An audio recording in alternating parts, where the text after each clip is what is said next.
Hi everyone. Today we will talk about how to fix or how to solve the problem of filters not working on Snapchat.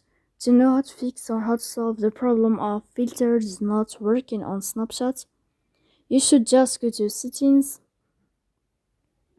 Here in this page we click apps, default apps, app settings.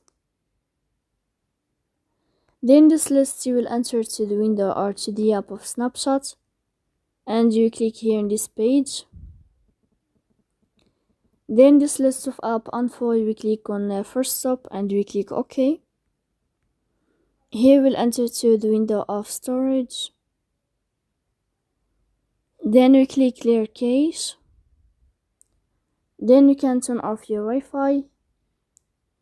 And you can wait a moment to turn on your Wi-Fi again.